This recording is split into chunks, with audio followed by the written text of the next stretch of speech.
Um, we're going to talk about these two chapters, see if we get through them both. But let me give you a little overview. And it's kind of this is what Sachs is trying to address here are some of the core issues of faith in the modern world. Now, if I look around our class, our synagogue, many of us are connected to Judaism in many ways simply because that's how we're born.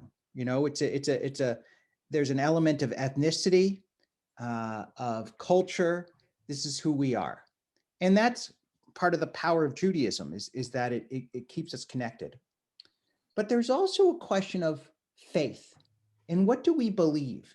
And do the words that we say really ring true to us? There are a lot of surveys that say most American Jews are pretty secular in our thinking, in our philosophy. That in general, I mean, this is survey after survey shows this, that most American Jews have a pretty humanistic understanding of life, that we don't have this idea in large part that God is responsible for everything. We don't believe in heaven and hell, and if you do good and are forgiven, we generally, there are exceptions. There are Orthodox that have a very, but in general, American Jews are pretty secular. So then, what do we make of all the religious aspects of Judaism? I have a friend who's a humanistic rabbi, and he is so frustrated. He's like, most American Jews believe what I believe, and yet my synagogue and our movement doesn't grow. It's really interesting. He and I have had this conversation many times. He's an excellent guy, an excellent rabbi, but humanistic Judaism, which kind of basically says we don't believe in any sort of God operating in the universe, rewarding and punishing and this and that. Humanistic Judaism has never embraced or has never grown very large. It's pretty, very, very small movement. Whereas its theology resonates with most American Jews. So then we have to ask the question, well, why is that? When you're reading a prayer in the prayer book, do you really think about the meaning of the words on the page? Like, if you read a prayer that says, God brings life to those who sleep in the dust, are you thinking, well, wait a minute, I don't really believe that God gives life to the dead. I don't really believe that, God decides the way the wind blows and the crops and so forth. Do you think that, or do you just say, you know what, it's beautiful poetry. I like the melody. People believed it once, doesn't really matter. I still like saying the prayer. Probably most of us would agree with the latter. We don't think about it too much. Okay, I don't know if I really believe exactly, but I like the prayer. I like the melody. It's part of our prayer book. It's part of tradition, so forth. Well, if you are Orthodox and you really see this as fundamental truth, that answer doesn't really work. You have to really go in and explore beliefs. And how do we come to truth?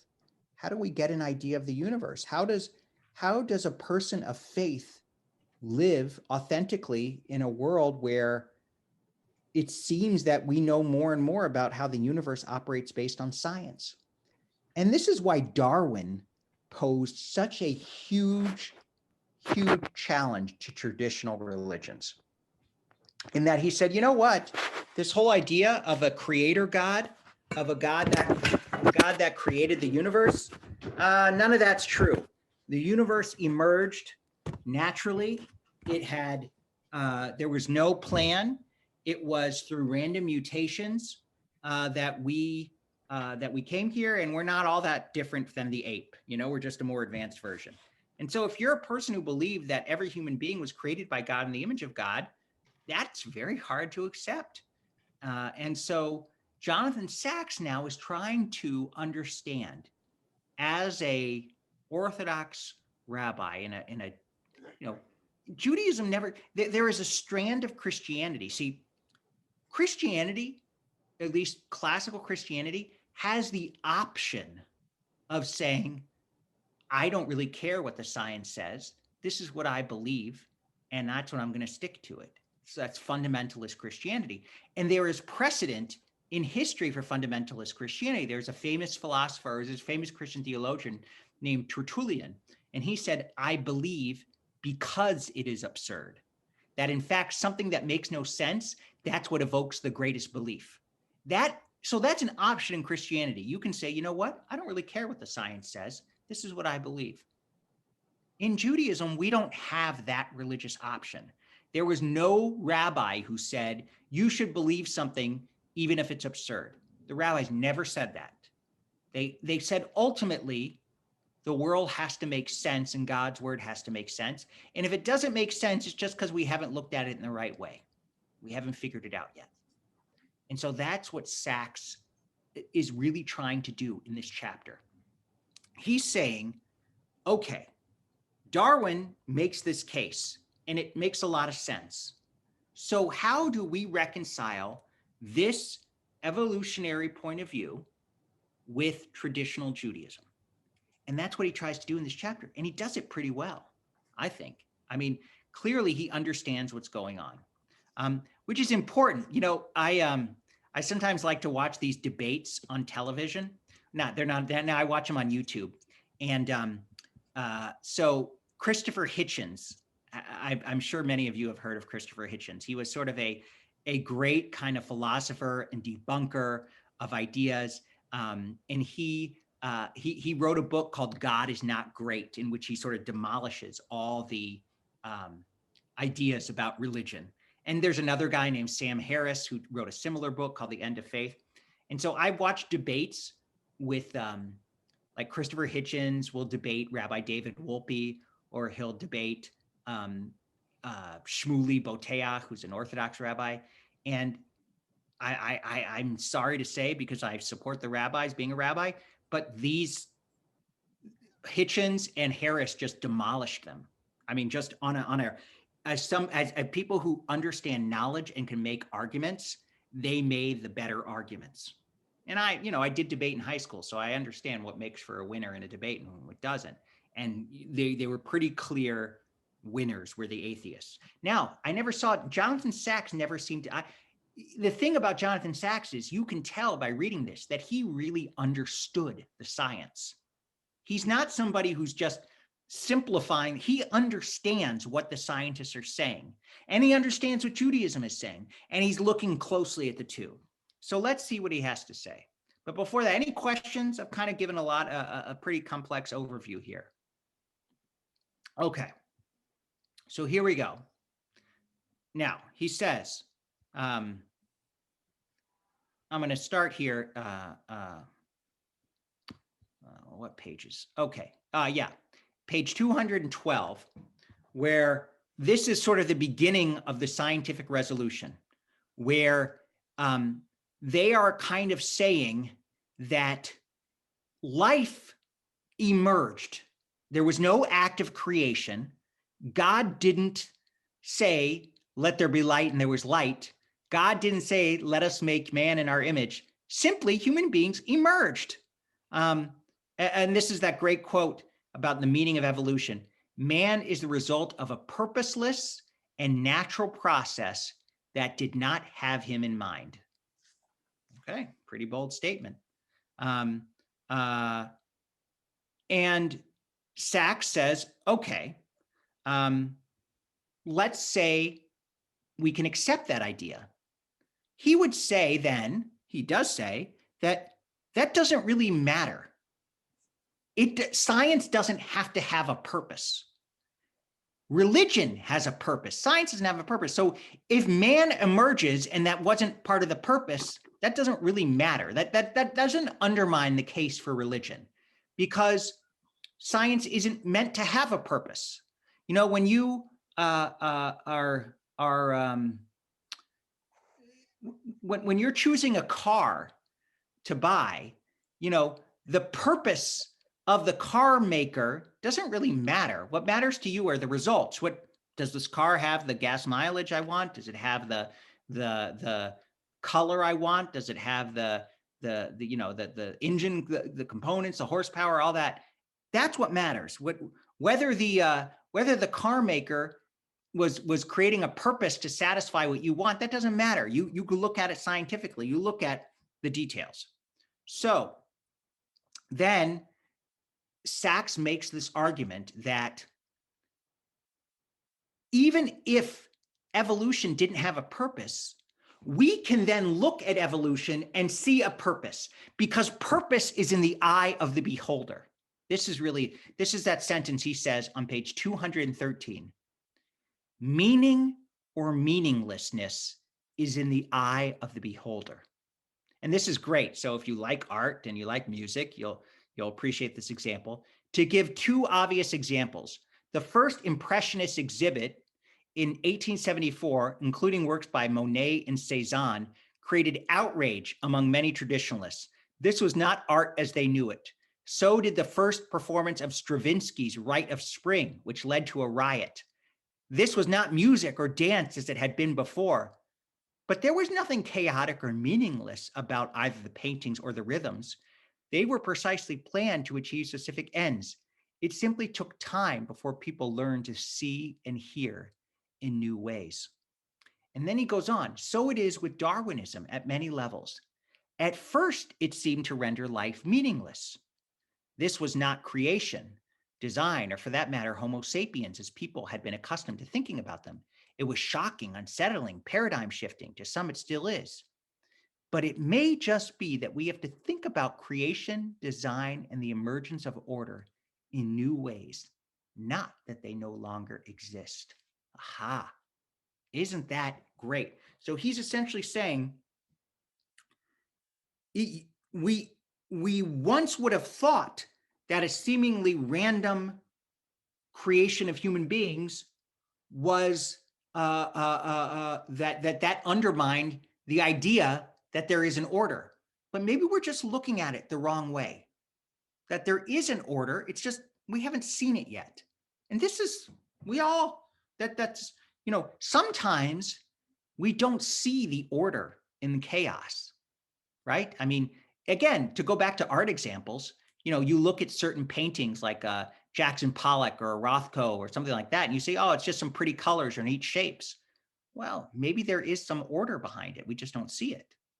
And that's part of the interesting thing about art. There sometimes is order. And sometimes, and this is another important point, sometimes the order isn't even intended by the artist.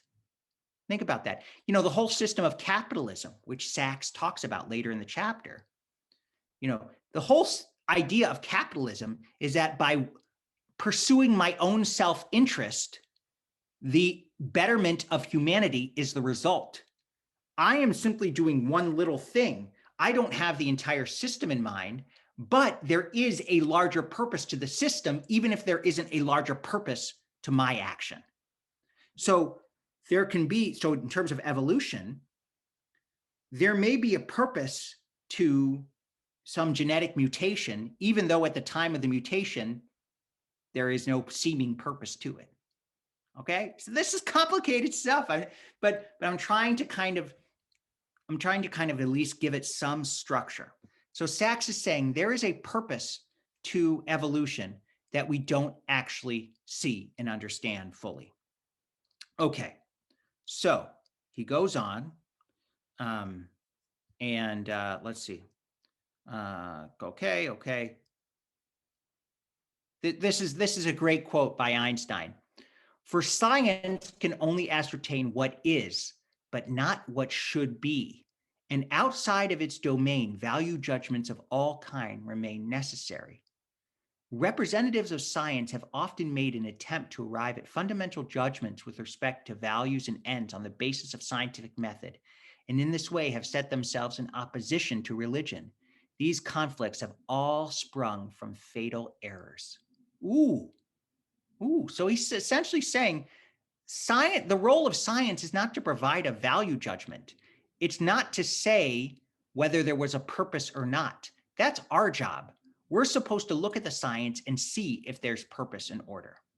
Okay, so then he gets to the interesting stuff. Now he says, okay, what do we know about Darwin and evolution? What are some of the features of evolution that matter to us, that help us explain why evolution works. Now, one of them you might be thinking right off the bat, well, Rabbi, doesn't evolution essentially say that the world is, billions of years old? And doesn't the Torah say the world is only 5,781 years old? Yes, that is a fair criticism. However, what Sacks would say, and what he does say, is essentially that the Torah is not talking about time as we understand time. The 7 days of creation, we can understand it, as the rabbis did understand it, as various time periods. So it could be like the Iron Age is symbolized by day 1. The whatever age, Bronze Age is symbolized by day 2. And secondly, there is Midrash that says God created many worlds before deciding on this world. There's Midrash that said God created this universe and that universe. So essentially, what Sacks is implicitly saying is that the world is much more than 5,782 years old. That's just our way of counting for the purposes of holidays and our Jewish calendar. That isn't a scientific. We're not scientifically stating that the world is 5,007. That's our system of dating. It's not necessarily scientific reality. So Sacks is not of the school that says, well, I believe it's 5,700 years old and I don't care what science says. He says, no, I do care what science says. And the Torah is not inconsistent with science because it's talking about a frame of reference for how we understand humanity. And truthfully, there is a lot of evidence that essentially the kind of human beings that we are, there's, with the ability to write and communicate in the agricultural revolution, it is around 5,000, 6,000. It's not exact, but that is a generally good reference point for understanding the emergence of our kind of way of life. Okay, but I'm not a scientist, so I can't go into details on that. But Sacks is saying that's not a conflict. It's not a conflict. Okay, so what else is not a conflict? So he says here, this is on page 215. Darwinism has immense religious implications. First, it tells us that God delights in diversity. So, of course, Darwin says there are all these different species, some survive, some don't, survival of the fittest, and God, and Sacks says, yeah, that's exactly how the Hebrew God operates too. God made all of us different. God created a biodiverse world. And he cites Psalm 104. How many are your works, O God? You have made them all in wisdom. The earth is full of your creatures. There is the sea, vast and wide. There the creeping things beyond count, living things, great and small.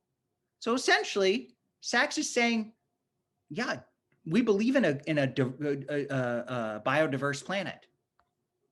This is great. Okay. This is really interesting.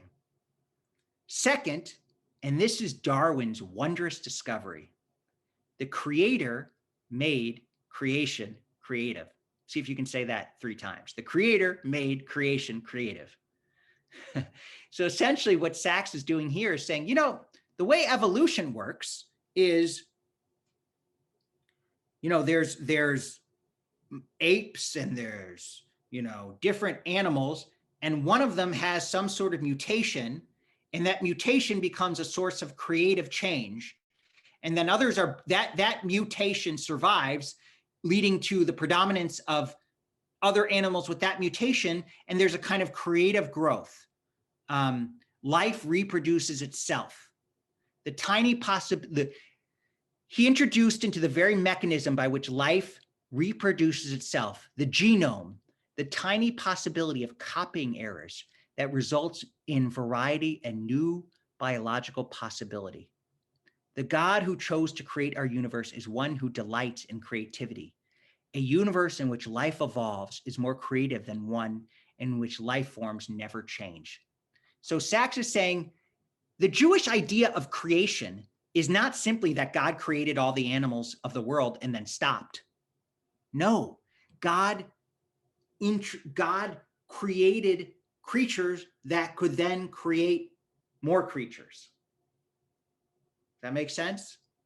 Now, So essentially what Sachs is trying to do here is saying that the truths that evolution has uncovered about creation, these are totally consistent with how Judaism understands God creating the universe.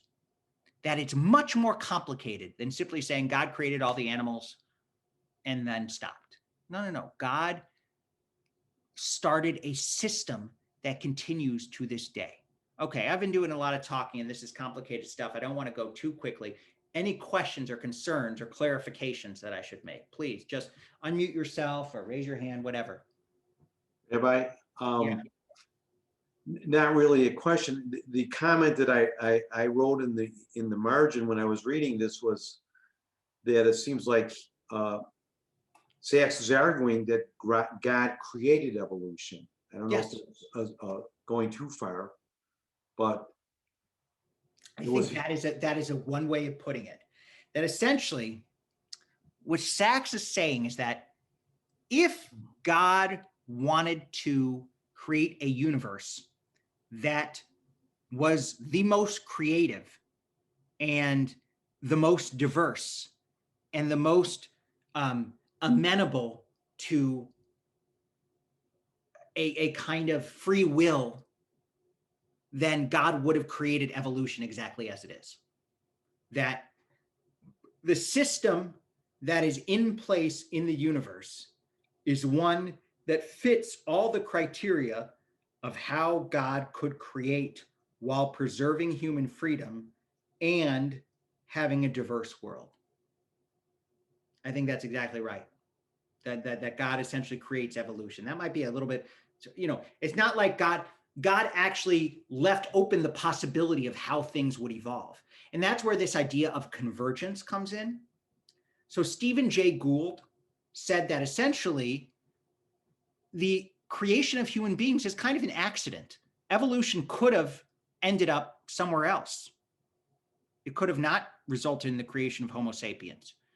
And Sachs would say, well, yes, I guess that he would say that's true as a possibility, but there's also an idea in science of convergence that there ultimately is a right answer. And sooner or later, you'll arrive at that right answer. It may take a different path, right? What's that great? There are many paths to what there's a saying. Anyways, there are many ways of getting to the same destination. And that's called in science convergence. So what Sachs is saying is the system of evolution would have eventually led to Homo sapiens. It wasn't an accident. That's within the design of the system. It may have happened in a different method. Maybe we should have emerged 1 million years later. But that was inevitably going to happen. So he's saying actually the early Darwinists didn't understand this idea of convergence. Good. What else? Just unmute yourself. Ask any questions, comments. Okay. All right. Let's keep going then. Okay. This is a great line here.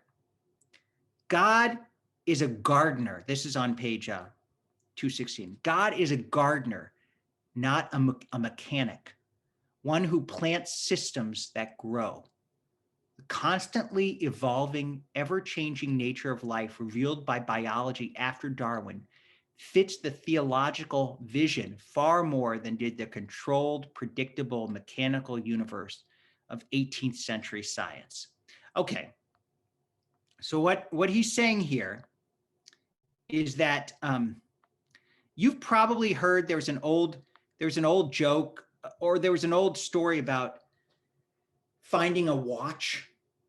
And, if you pick up a watch and it has so many systems going on in a watch, the second hand, the minute hand,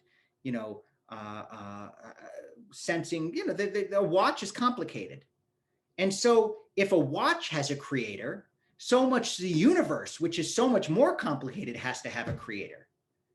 And Sachs is saying that's way too simplistic, that the universe is not a mechanical system like you press a button and this is what happens.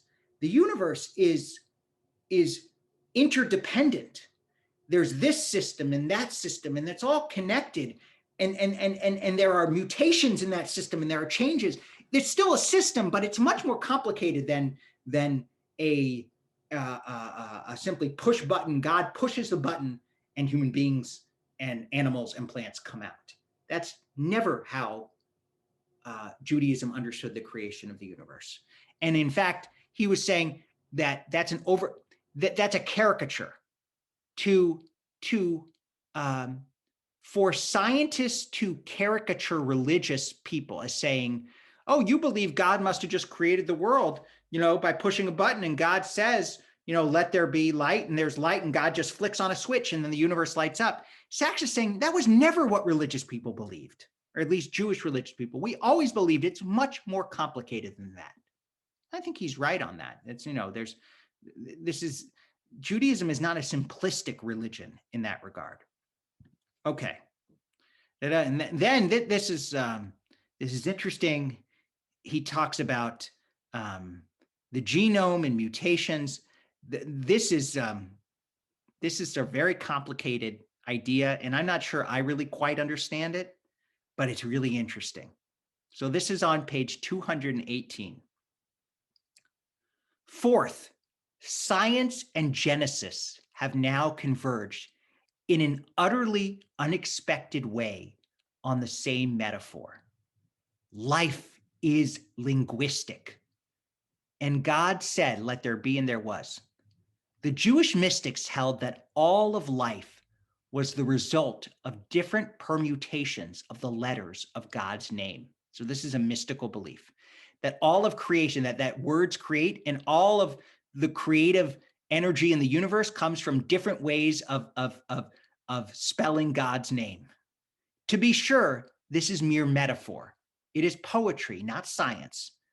But it is nonetheless remarkable that life has a structure no one expected prior to Crick's and Watson's discovery of DNA. It has hardware and software. The cell is an information processing system. Was this even conceivable before the invention of the computer? Okay, I don't really quite understand that, but let's keep going. Recall that Crick and Watson were working in Cambridge in the 1950s, where barely a decade before, Alan Turing had been setting out his pioneering thoughts on the possibility of an information processing machine. That's a computer. Recall, too, that Francis Collins, leader of one of the two projects to decode the human genome, was moved by that experience to religious belief and called the book he wrote The Language of God. That life is both intelligent and linguistic breathes new fire into the idea that the source of life is both intelligent and a user of language, and that nature, no less than the Bible, is not a machine to be disassembled, but a book to be decoded. It took the discovery of artificial intelligence to give us an insight into divine intelligence. Okay, again, this is a lot. I think what he's saying here, I don't quite understand it, but I think what he's saying here is that everything in the world is permutations of certain types of DNA, right? I mean, we know that human beings share 99.7% of our DNA with like the flea or cricket. We're virtually the same as different animals. Our genetic codes are very similar, except for a couple of little differences. And that accounts for our difference. The genetic code is a series of letters, right? And the letters, of course, are metaphors for scientific, energies colliding with each other. But there is a specific kinds of scientific energies colliding with each other. That's DNA. And so there is a specific number of DNA, and they have letters. And everything in the world is a permutation of those different strands of DNA. Just like every human being, we have these strands of DNA. And so, essentially, we are a bunch of code. Every human being is a series of code. Just DNA is our code. You have this. That's what scientists are trying to figure out, by the way. What is the code that causes cystic fibrosis? What is the change in the code that causes MS? This is what genetic scientists are studying all the time. It's great stuff. We are simply a series of codes, every single one of us. And computers are just a series of codes. You know, the fact that we're talking on Zoom right now, Zoom is letters and numbers that are put together in a specific way. That's all it is. And so every human being is a series of letters and numbers put together in a specific way. And so maybe I do understand this better. I don't really, but it sort of makes sense. And so what Sachs is saying is that actually the idea that God created the world with words actually does make sense, because words are a series of letters, and the universe we live in is just a series of letters and numbers. We call them DNA. Now he's saying that's metaphor. You know, the energy that comes together, it's not really a letter or a number, but we call it a letter or a number. And that's the way of making sense of it. And what he's also saying here is, until we understood computers, you know, every human being, this is very important, we always think in metaphors. All of us think in metaphors. That's just life. I mean, if you want to say, let's see, you know, when you think about the word love, you know, love is this concept. It's intangible. But then you see two human beings giving each other a hug or a kiss, and you say, oh, that's love. Well, you're thinking in metaphor. That's a kiss, but the kiss symbolizes essentially love. When we, the idea of a home where we live, that's a metaphor. It's just a house, you know, but the idea of being at home is a metaphor of belonging. So we all think in metaphor. That's how the world works. The flag, we see a flag, we see the United States, but it's a symbol. And symbols and metaphors are connected. I know there are slight differences in how they function, but so the metaphors that we see in the world shape how we think. And one of the metaphors that we've discovered over the last 70 years is the metaphor of hardware and software. Computers. If you talk to your grandparents, everyone on this call, if you talk to your grandparents and you said, oh, I got some new software on my computer, they would say, what are you talking about? The word software doesn't make any sense. It only makes sense to us now because we understand what computers are. And so this idea of software is a metaphor for how we understand DNA and letters, that this is the software, this is the operating system of the world, that this code, just like computer applications are made up of code, so human beings are made up of code. And now we understand that metaphor because we live in a world of computers. I know I'm getting this is kind of dense stuff. But it's good stuff because he's trying to understand what are human beings and how do human beings connect with the universe. And these metaphors are actually very, very important because, you know, the genome, the human genome, we're eventually going to figure out how to address a lot of diseases, a lot of genetic diseases. You know, the idea that we'll figure out, I mean, that's not an if, it's a when. That because we understand this metaphor of code and that there are mutations in the code that create illnesses. So then how do we repair the code before somebody's born? That's just a matter of mechanics now. Once we understand the metaphor, then we can go in and fix the problem. Just like, you know, if you have an iPhone and there are problems with an application, eventually they'll fix the bugs. It might take a couple months, it might take a couple years, That's why you have to update your iPhone frequently, or you have to update your computer occasionally, because they find bugs and then they fix the bugs. They fix the mistakes in the code. So ultimately, people will fix the mistake. Mistakes is a judgment. I'm not saying it's mistakes. Just, I mean, like deafness, for example.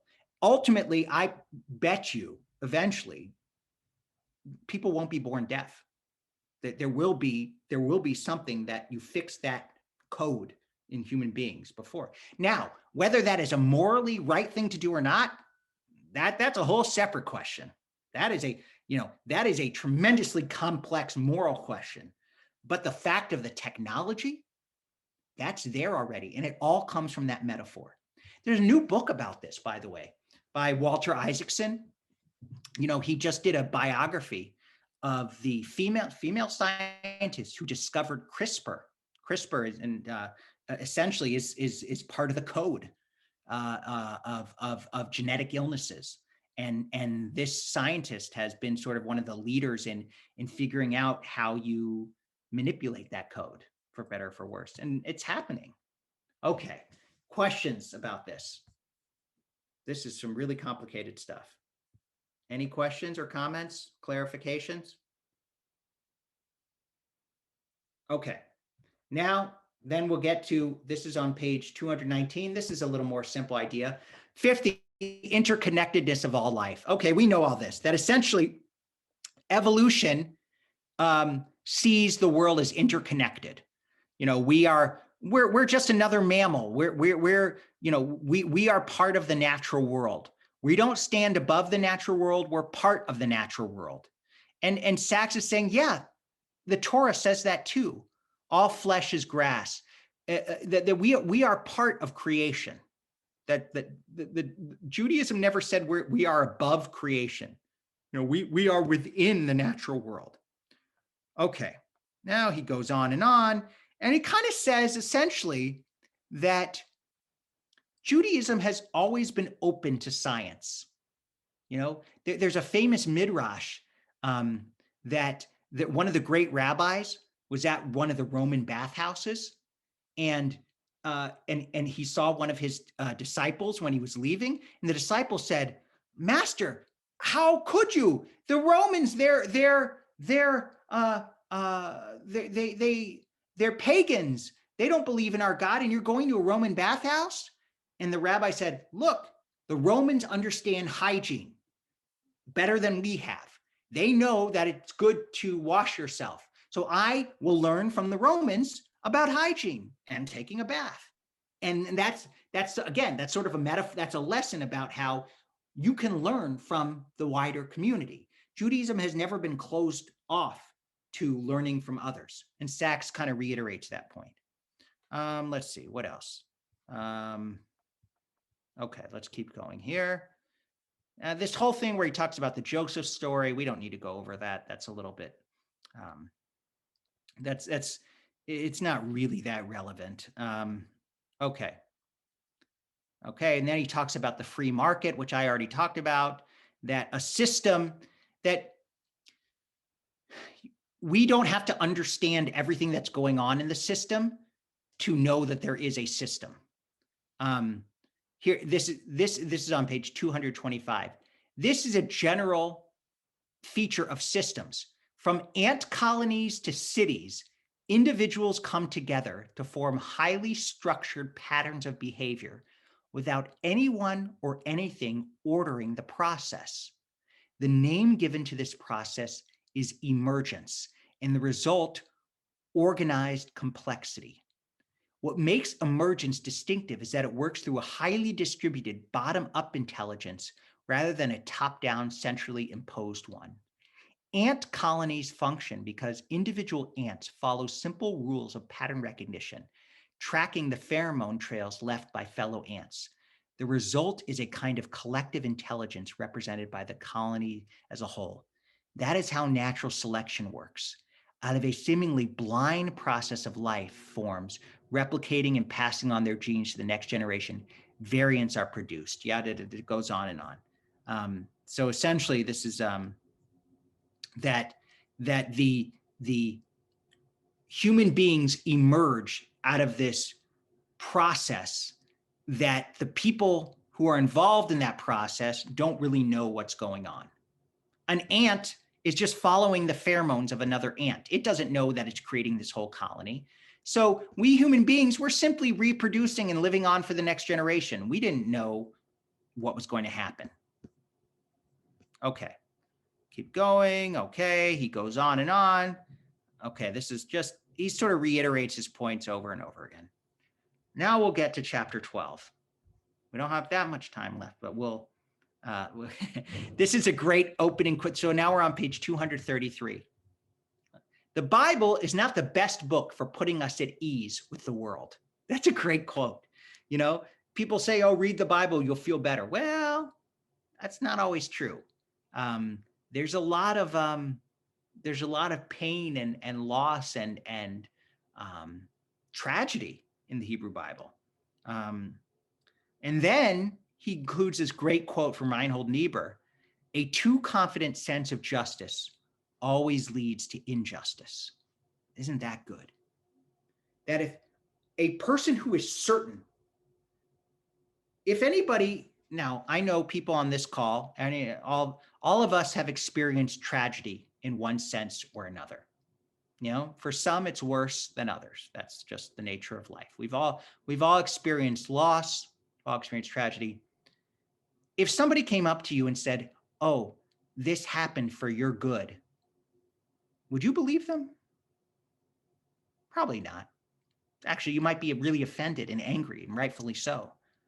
You know, sometimes in the long run, certain things, you know, let's say you didn't get into the college you wanted to go to, or you didn't get the job you wanted. Okay, you know, you might not be offended if somebody says, well, that was in better in the long run, which is true.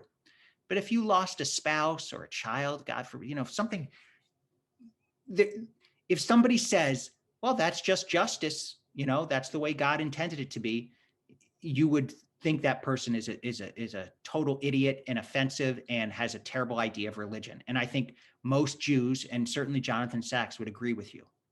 So then, that then begs the question, well then, how do we make sense of bad things happening to good people? Maybe not, you know, that was the title of Harold Kushner's book, When Bad Things Happen to Good People. What if just bad things happen generally, even if you're not that good a person, you know, and still bad things happen? Is there a way of reconciling this reality with the reality of God? And Sacks says anyone that gives you a simple answer is going to be wrong. You know, and he starts off with this tragic story about somebody who was rescuing others during the tsunami, ending up getting killed by the tsunami.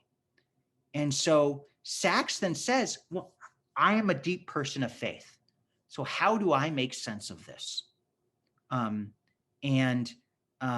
Sacks also says the Bible, the Hebrew Bible, doesn't try to deny this. It doesn't say just be quiet and accept it. It actually says you have to deal with this. Sacks, here are kind of the answers that he gives. He essentially, there's a whole bunch of answers, but one is he says that the idea that we can have an answer to this question itself is a problem, because we are human beings. We don't know all the answers in the world. That we think that there has to be an answer. You know, we think, because that's just how we look for certainties in life, and we think there has to be some sort of answer. Maybe there just is no answer. That's one possibility. And this is one of the possibilities presented in Job. God says to Job, you know, there's just that's the way the world is created. Not everything makes sense. Why does the wind blow in one way and not another way? There is no answer. So there may simply be no answer. And maybe that's not comforting, but maybe it's also realistic. So that's one answer. The idea that, there's a lot of randomness in the world. The way God created the world allows for that randomness. To say that God is omnipotent doesn't mean that God, directs everything. God doesn't decide which way the wind blows. God set up a system whereby the wind can blow in various ways. God doesn't decide who lives and who dies, even though we read that on Rosh Hashanah. That's a metaphor again. But God doesn't decide that. There's a randomness in the universe. That's one answer. Another answer is that this world is only one part of a broader canvas of history. And so this is where the idea of life after death comes up. And this is much more prominent in Christianity, but this exists within Judaism as well. That this life is just prelude to the next life. So what doesn't seem to make sense now will make sense later. Again, that's probably not the most comforting answer, but it is an answer that's offered. I've given you two answers so far. Now, let's on page 238. Here's another answer. And this I just want to read this because I think it's beautifully written here. The second response is to see, as John Keats, that this world is a veil of soul making. We suffer so that we can grow. Others suffer so that we can practice charity or kindness. The bad in our lives is an invitation to do good, for that is how we become morally responsible agents, by living in a world of trial and temptation, torment and tears. A world without suffering would be one in which we never needed to come to anyone's aid, never needed to make sacrifices of our own for the sake of someone else. Without pain, there is no gain. Here too, there is truth, but not enough. Okay, so essentially, this argument is saying, we have to have suffering in the world. If we didn't have any suffering, there would be no opportunities for kindness. It's kind of like when you have kids, you want your kids, no, nobody wants their kids to suffer. Nobody does. But you do want opportunities for your kids to grow. So let's say they don't make a team, or they don't get into the college they want, or they don't pass a test, or they have a breakup, whatever. Nobody wants their child to suffer. But ultimately, part of you says, okay, this is good. They're having that experience so that they can understand how to process that experience in the real world, because they're going to run into troubles in life, and they need to know how to deal with those troubles. So it's good they have the opportunity to have a little suffering so that they can learn how to deal with it. So again, there's an element of truth to this, but it's not a very sufficient answer. Nobody, if you have a loss and somebody says, well, the fact that you had a loss, that's a good opportunity for the rabbi and the community to come, support you. So, your loss is giving them an opportunity for kindness. So that's a good thing. No, you say, well, I don't want that. I'd just rather have the person back. So this is one possible answer. Now, again, not a very convincing answer, but it's another answer. These are all attempts to come to terms with bad things happening to good people. Okay, let's go Maimonides. Okay. Here he says, this is on page 239. Third response is to say, there is evil, therefore there is no God. This is the atheist argument. There is no justice, therefore there is no judge. The world is as it is. Homo homines lupus est. Man is wolf to man. The world is a restless searching for power after power that ceases only in death, as Hobbes said, a struggle for survival in a world of scarce resources, as Darwin argued, and there is no reason to expect otherwise. Life is absurd. Human beings are cruel. Epicurus was right. Pursue pleasure, avoid pain, endure suffering as it is endurable, and when it ceases to be, then is the moment to cease to be.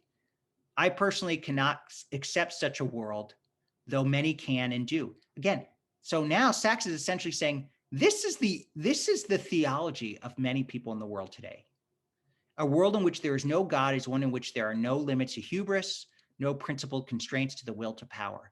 In a godless world, some no doubt will choose the way of Epicurus and live quietly among friends and innocent pleasures, but not all, and there's the rub. So essentially, if we buy into, so another reason, another way we can explain when bad things happen to good people is that, well, your whole idea of good and evil is wrong, because your whole idea of good and evil is based on the idea that there is justice and fairness in the world. And there is no justice and fairness in the world.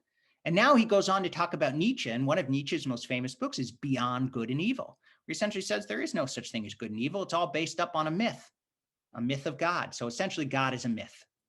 This is another response. Okay. Okay. And then he goes, let's see. Okay. I'm just, this is where he gets to the really good part. Okay. I'm just going to read this aloud. So how does Sachs make sense of this? I'm going to start on the bottom of page 240. Throughout this book, my argument has been that Hebraic religious beliefs only imperfectly translate into the language of ancient Greece. Fundamental to Aristotelian logic is the law of the excluded middle. Either a proposition is true or its negation is true. That's black and white thinking. It is this principle that frames the existence of evil as a theological problem. Either God exists or evil exists. If God exists, then evil does not exist. It is either a prelude to or a preparation for the good. In other words, your suffering is actually a prelude for goodness. Seen in full context, it is not evil after all. Alternatively, evil exists, therefore God does not exist. This is a philosophical, detached, disengaged, analytical, left-brain way of thinking about facts. But faith does not operate by the logic of the left brain and the law of the excluded middle. It feels both sides of the contradiction. God exists and evil exists. The more powerfully I feel the existence of God, the more strongly I protest the existence of evil. That is why in the Abrahamic faith, it is the giants of faith, not the skeptics or the cynics, who cry aloud, as Moses and Jeremiah and Habakkuk cried aloud, with a cry that echoes through the ages. That is why Job refuses to be comforted and why he would not let go of God.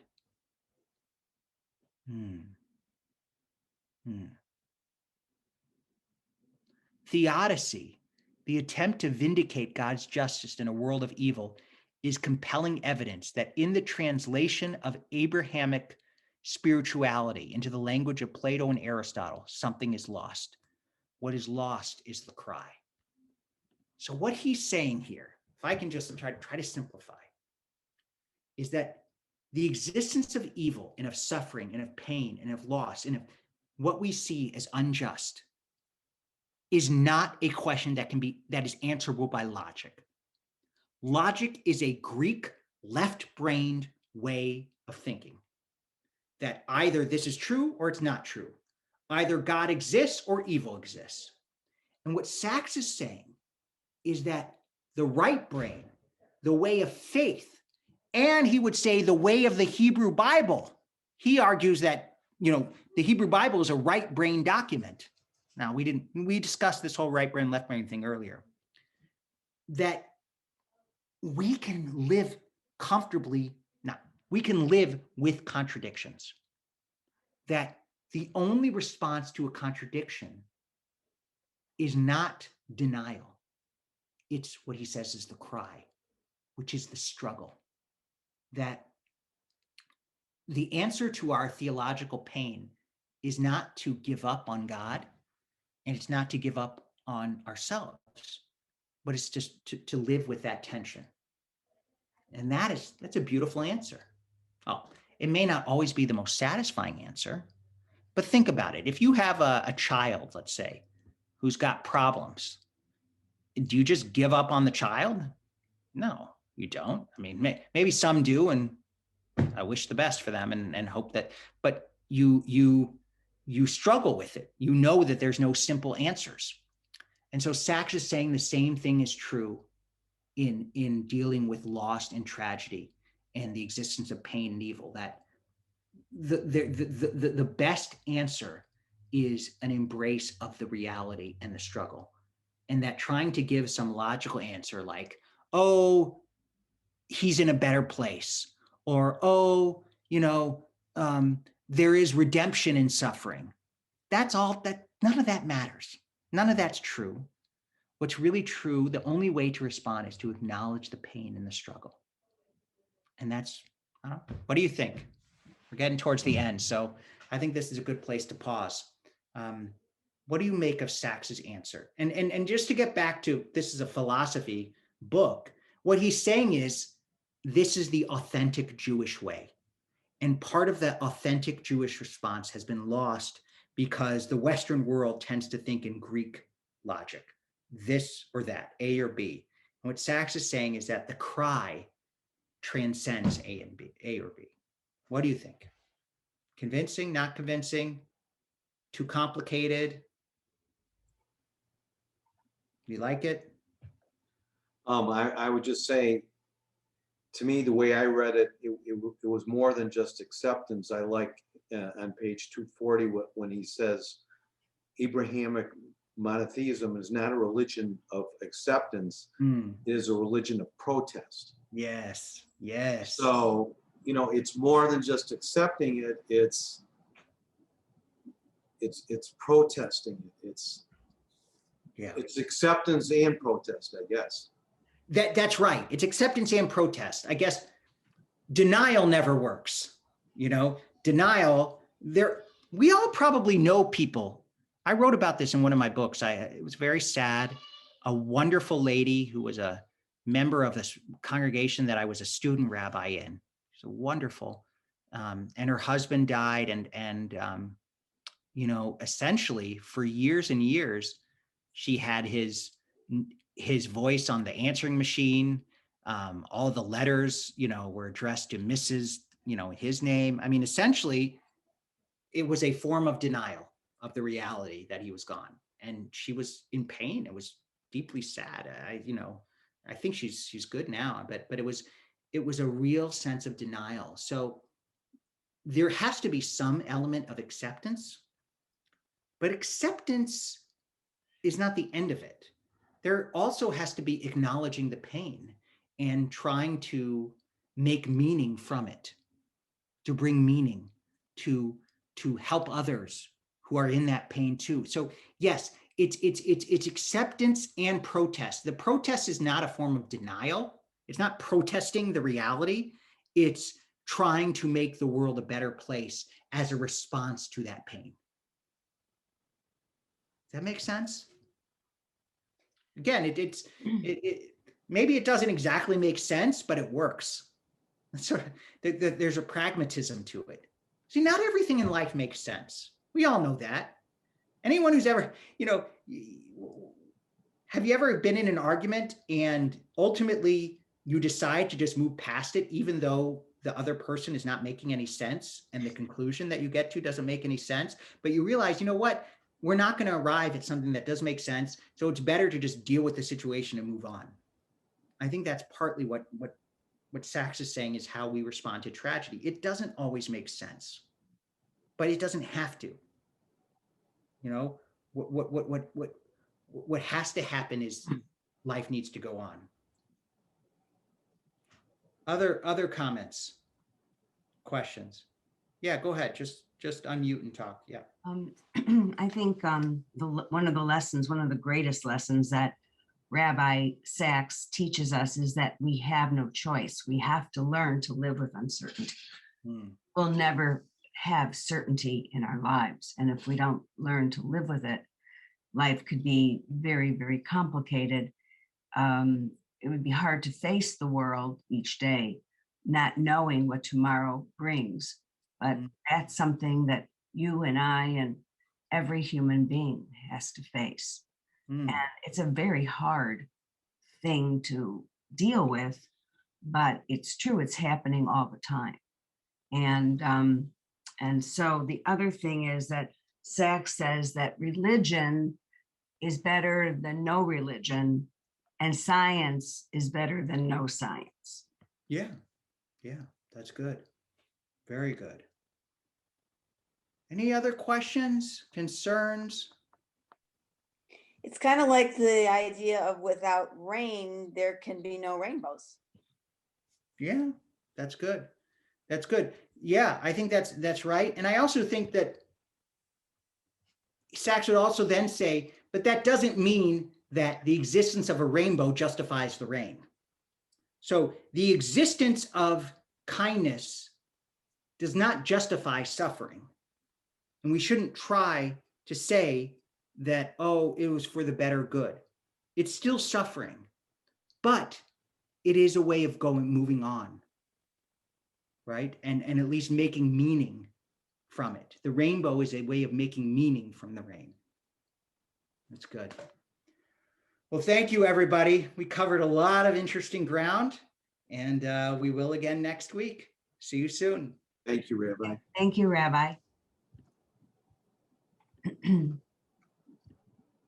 Bye, everybody. Have a good Rabbi, afternoon. that covered a lot of territory. Some of it very everybody. interesting.